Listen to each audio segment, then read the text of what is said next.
Hi, I'm Garmbreak1 for Midgardia RPG, and this is our cool crowdfunding series. Today I'm here with Craig Campbell from NerdBurger Games. How's it going today? Um, Hey, Garm.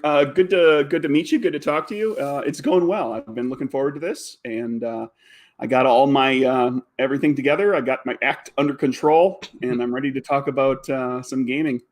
All right. So you're currently doing a Kickstarter for Capers Noir, right? An expansion of the Capers?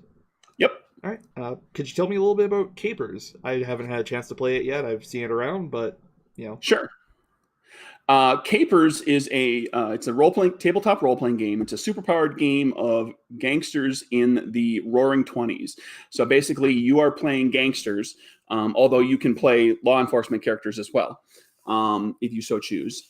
Set in the 1920s Prohibition era of the United States, and when alcohol was illegal in nearly every form.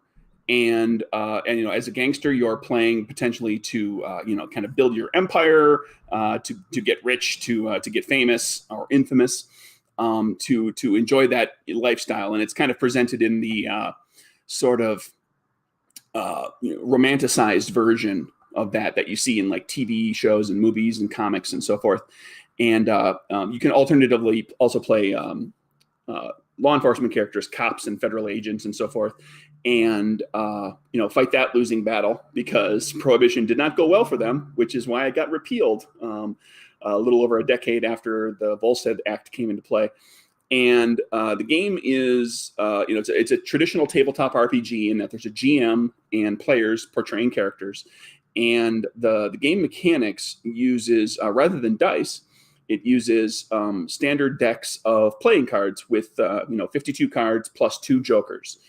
And the basics of the mechanics is like anytime you have to attempt something where there's a possibility of failure or consequences for failure, you'll be able to flip multiple cards. And you might flip 1 or 2, you might flip 4 or 5, depending on your skill with the thing that you're trying to do. And it kind of treat it a little bit like blackjack, where you flip 1 card at a time. And for example, the breakdown is when you flip the card, the pip value of the card, 2, 3, 4, all the way up to ace high, determines success or failure. So you might need like an 8 or better to succeed, or you might need a jack or better to succeed. And then the suit of the card that you flip determines the degree of success or failure. So it starts out at clubs, which is the worst, all the way up to spades, going alphabetically, getting to spades, which is always the best suit. So, for example, you might flip king of clubs. And king is very high. It's almost certainly successful, but clubs is the worst suit. So you're barely successful. There's going to be a complication involved. And you can stick with that 1 card and take that complication, or gamble and flip another card and hope to get a success with a better suit, therefore a better result. But at the same time, you're risking failure every time you flip a card, because once you flip a new card, that old card is gone. And so it's sort of a press your luck sort of system. So every trait check, and if any power check that is involved, that involves card flipping, becomes like a little gambling game at the table where you're deciding whether or not you want to, flip another card and try to get something better. And then all the other players at the table, of course, have their opinions about whether or not you should continue flipping cards, because as the game goes along, you deplete your deck a little bit. And it starts to skew. Like you might have a lot of low cards in your discard pile, so now you've got a lot of high cards left. So you might be a little riskier with your checks, because you've got a lot of successful card flips coming your way. And eventually you reshuffle, and there's all sorts of other stuff involved. That's the basics of the system. So that's Capers. Yeah, that's super cool. Actually, I really like that as a mechanic. I'm always interested in stuff that isn't just roll a d20, add your like modifiers, and yeah, card stuff is always pretty cool. I like that the gambling theme ties into the Prohibition era. That's always nice. Yeah, it's great to see setting reflected in mechanics. And as somebody who really likes gambling, that sounds great. And I'm going to screw myself every time by pushing too hard. Right. Well, it's the gambling thing, right? You get that little endorphin rush when you win. Yeah. And so it makes you want to do more because you want that little endorphin rush to win more. So yeah. Yeah, I've got that mostly under control. I went to Vegas and I was like, I'm not even gonna step into the casino. It's fine. I'm just gonna walk away. um, oh, what was I gonna say? You got to know when to fold them, right? Exactly right. I just walk around, look at the cool sights. It's fine. So, tell me about Capers Noir. Right. So I published Capers. I ran a Kickstarter about this time last year, and I published it in October. And I started talking to backers, and they seemed very interested in it. And the Kickstarter did very well, and a bunch of more people have purchased the game afterwards through DriveThruRPG and so forth. And so I thought, well, maybe I can take a shot at creating a game line and publish supplements, which is a little bit of a risky endeavor because not everybody that buys the game is going to buy a supplement, but it's gained some popularity. People know it. So I put together a supplement for the game called Capers Noir. And the supplement serves two purposes. One, it is a supplement in the truest sense of the word, in that it provides players with additional character creation options, expanded rules for some things, new powers that the characters can take. And then the GM also has access to additional tools and advice on doing things. And then, so all of that is usable for Capers Noir, but also perfectly usable in the core game set in the 20s. And Capers Noir provides an alternative setting set in the 1940s that takes it from Capers' kind of classic gangster shoot 'em up kind of stuff to sort of a crime noir story and theme, where it's more about mood and atmosphere and things, it's noir. So things are dark and cynical and nihilistic and fatalistic, and things may not always work out as well as you hoped. And mysteries abound. And so you work your way through the mystery, and it's always about something other than you originally thought it was. And in the end, it may not work out perfectly. And then so the new mechanical stuff that's in there feeds that feel, but is also usable in the earlier game. Cool. So do you plan to keep progressing the timeline of it forward, or? I mean, I did fill out your survey for the Kickstarter because I did back it, so this is a little bit of a leading question, but sure. Oh, lead away. Yeah. Yeah, I do. I hope to. Right now, I have some stuff already kind of written in plans for what I'm calling Capers Covert, which takes the story again another 20 years forward, another generation, to the 60s, and rather than being gangsters and cops in the Roaring 20s, gangsters and cops in kind of a noir 40s, it becomes super spies and super villains in classic James Bond style, but with superpowers, along with rules for gadgets and stuff like that. So that's the plan, is to move on to Capers Covert, and kind of, so then you'll end up having like a 20s, a 40s, and a 60s setting, and you can play anyone that you want. You could start out, you could play characters in the 40s and progress them a little ways, and then you could time jump to the or start in the 20s and time jump to the 40s. The characters are a little older and they're doing noir stuff, and time jump forward to the 60s if you want, because it's all within enough of a small enough of a span that your characters could still be around. So that's the plan. I have some other ideas too, but that's the hopeful next supplement, which will be treated much the same way. It'd be lots of new stuff, plus this kind of classic James Bond style super spy game. Cool. Yeah, I'm a sucker for that, like, generational kind of thing, where you can kind of jump forward and see how your characters are, adapting to the changing times and stuff. Like, I was actually talking to my group about this, and I was like, hey, once we get Capers Noir, I want to run a couple of adventures in the 20s and then skip forward to the 40s. See where you're at. Maybe some of you have retired or are dead, and we add a few, new young recruits and whatever, to whatever hellish cause they're up to.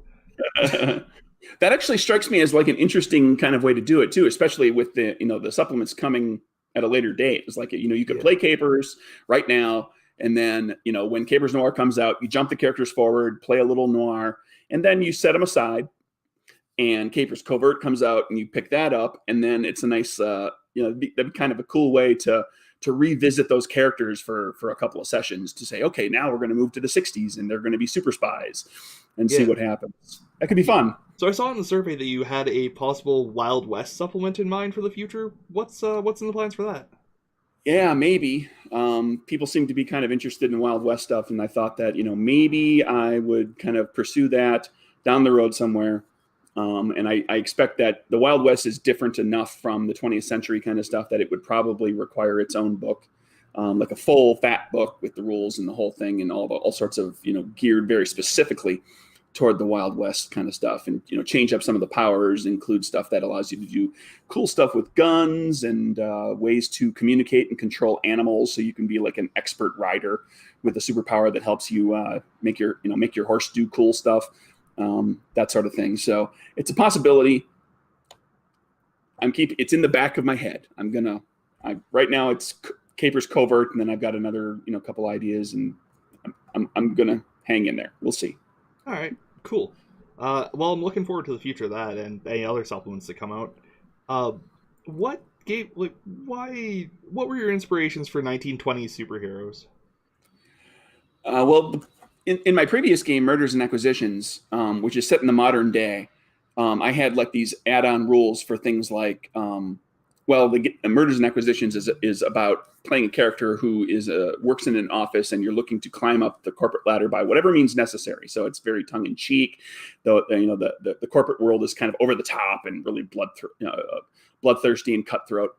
But I included these alternate mix and match rules you could put magic or monsters or future tech or stuff so you could mix up stuff and make it into sort of an urban fantasy kind of game, and you could do some different things. One of the things that wasn't in there was supers. And so when I started thinking about doing another game, I was like, well, I just kind of did magic and tech and cosmic horror and so forth. So like, what about supers? And it was just kind of percolating in my head for a while. And then I was watching Boardwalk Empire, and it kind of clicked, the idea of doing a supers game set in that era, because there are a lot of supers games set in the modern day, kind of classic, 4-color superheroes, supervillains. And so I thought, I'm not going to try to compete with that market. There's plenty of those games. Everybody has their favorite. Yeah. So let's do something a little weird, a little niche, something that kind of puts a twist on it. So that's where Capers came from, was the idea of doing something in a different time period. I could explore that time period, and the 20s, the Prohibition era is an interesting time in U.S. history. It's very different. It's unlike any other period in the country's history. It's unlike any other period in a lot of other countries' histories. And so, and there's all this plethora of TV and movies and so forth that have explored that era. So I just kind of rolled with that, and I tried some ideas out and play tested it with some friends, and just, hey, this looks like it has some legs, and I just went from there. Yeah, I mean, gangsters with Thompson submachine guns, man. Oh yeah, yeah. I-beam Tommy guns. Yeah, man. There's a lot of iconic imagery you can play off of, and then you have a guy who just punches people really hard and bullets bounce off of him. That sounds actually pretty stellar. Sounds like Al Capone. Yeah. What got you into tabletop gaming?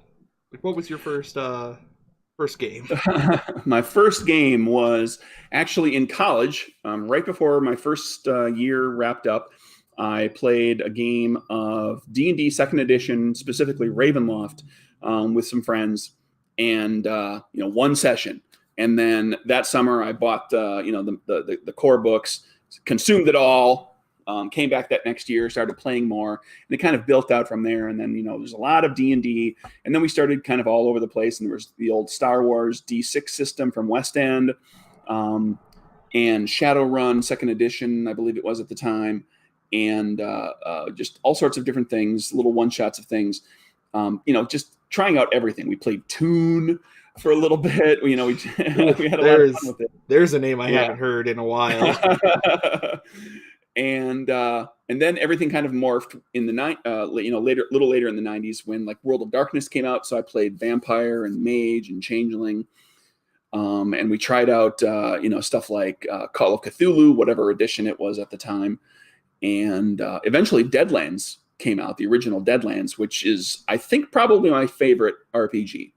The system shows its age a little bit, but there's some really cool stuff in there, and it uses playing cards for part of the game system, and Right. that I would be lying if I said that wasn't part of the inspiration for Capers was Yeah. in using But playing cards. it was I more love poker. Deadlands. It was more poker Yeah, compared to your blackjack, right? right. You drew cards for initiative. Sometimes cards came up in other ways. You could generate characters by flipping, drawing cards, determining whether or not your character came back harrowed. If you got killed, you might come back as a zombie version of yourself. And then with hucksters, it was you drew a hand of cards and tried to get the best poker hand possible. And the better your poker hand was, the better your hex worked. So yeah, it was very poker oriented. That's super cool. I It was a lot of fun. I want to do that sometime, but I don't know how to play poker, which is kind of a problem for that. I'm like, Yeah, but the hands are, they describe the hands, and the hands are listed in the oh, game that's book, and good. so you know what ranks above what else. You don't have to be a poker player because it's just you're not doing the bluffing and betting kind of stuff. You're just trying to Yeah, make the best hand you can. fair enough. And Yeah, yeah, check it out. It's a really cool game. I'll try to. Yeah, I've always been really interested in the like Weird West genre and the Old West aesthetic, but as somebody who grew up, pretty near a reservation, a lot of the subject matter of that time can be pretty uncomfortable. Um, yeah, which is why I like the really weird settings because you can distance a little from the horrible crap that happened. Sure. Uh, anyway, um, can you tell me a little bit about some of your other games? I think you mentioned Murders and Acquisitions. I think your other one Right. is Die Laughing. Yeah, Die Laughing is kind of a short play, GM-less horror comedy game. It plays in just like an hour or two, depending on how many players you have. And basically, the conceit of the game is that everybody is portraying a character in a horror comedy movie, and everybody's going to die. Maybe there will be one survivor. So the idea is to, kind of get your character to the death moment and make it really funny and entertaining. It's very low prep. You choose a character, you make a couple of choices, you choose a monster, and then there's a scene and act structure in the game. And as you make checks, you roll a pool of d6s based on how some of those checks go and how checks from other people go. Your d6 pool gets reduced, and when you lose all your dice, your character dies. So it's like a countdown to your character's death. And then once your character is gone, whether you are murdered by the slasher or turned into a sexy vampire or whatever, then you become a producer on the movie, and you gain producer points and a bunch of special abilities that producers can do where you can continue to screw around with the story and influence what's going on, but nobody else can touch you because now you're a producer and you're not, your character is gone and not actually in the story. So it gives you something to do even after your character is gone. And then That, you play it all out until, everybody dies or maybe there's one person left. that's really cool. Anything else you guys have that I've forgotten about, or is that? Oh, those are the big three games.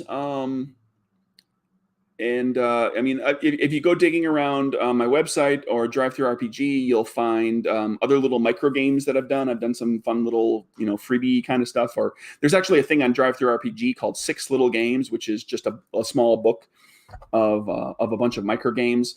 My favorite game that's in there is called Little Devil, Little Angel, and it's really simple. It's basically just it's GM-less. You're all playing characters. And you set up kind of the basics of what the story is going to be about, and then you role play out what your characters are doing.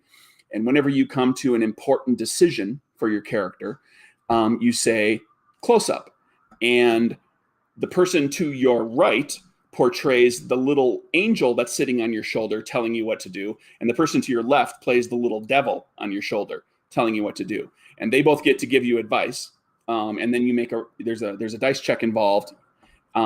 And you ultimately end up with having to do with what one or the other of them said. And you progress the story from there. And then everybody just kind of works toward a reasonable conclusion to the story.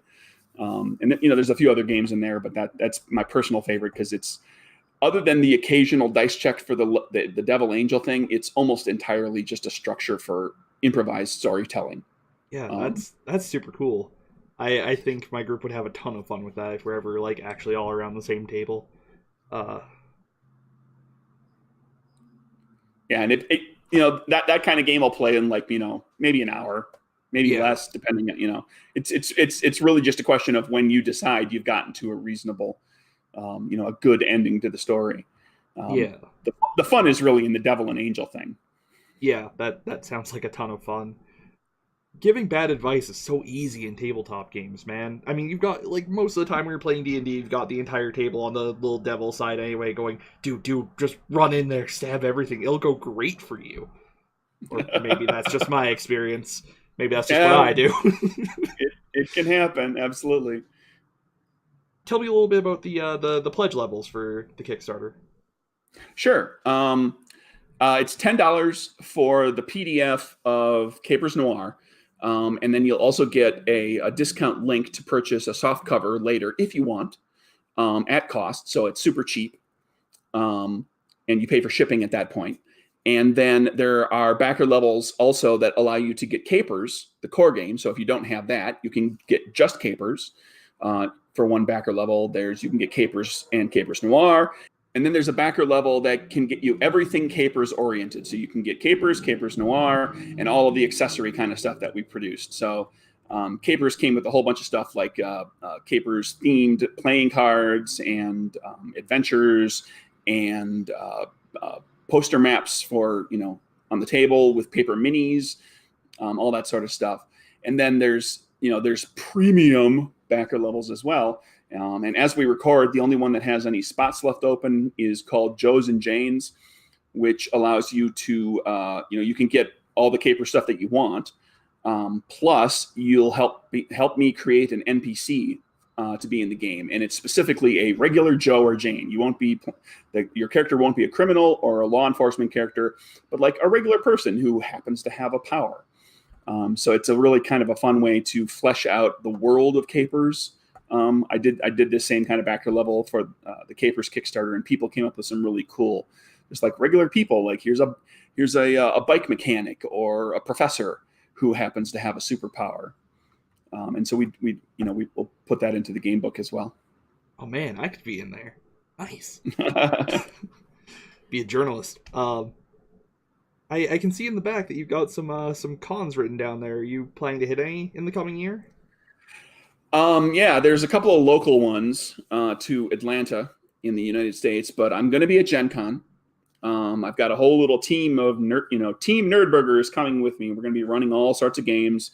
My games are going to be available at the Indie Game Developer Network booth in the dealer hall. We have a big booth that we do there. It's the Indie Game Developer Network, if you're not familiar, is basically a trade organization of designers who work in the indie space and who wouldn't otherwise be able to afford a booth at Gen Con because they're really expensive. Yeah. So we pool our money and we get a booth together.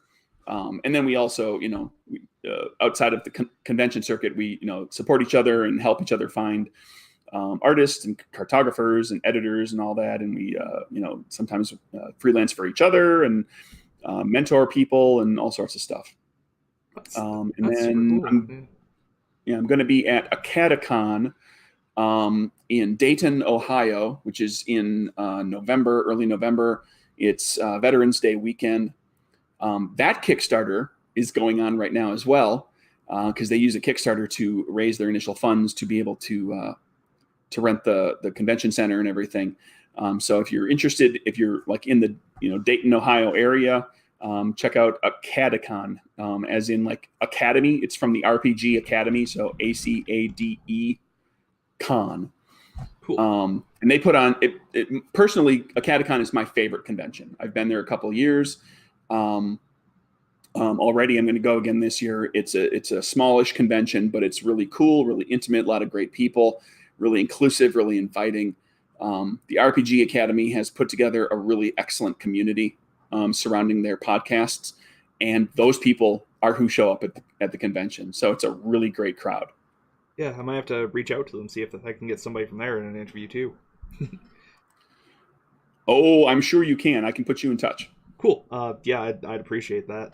That sounds pretty cool. If you're ever up in Canada, hit me up. One of these years I'm going to go to Breakout. I assume that's in Toronto or something?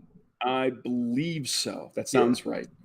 I'm on the other side of the country, unfortunately, but I'll see what I Oh can do. no! Yeah, I'm in Alberta.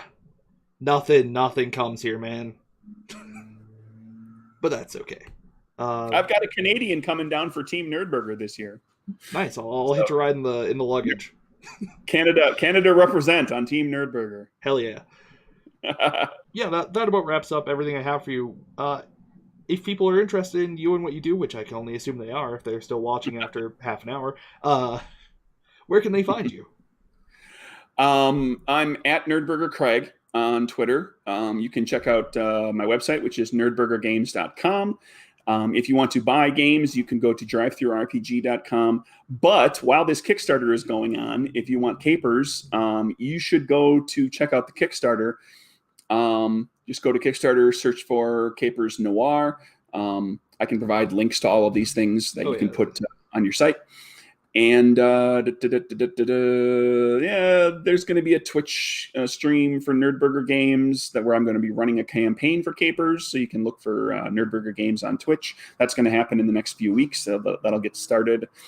Yeah, there you go. That's me on the internet.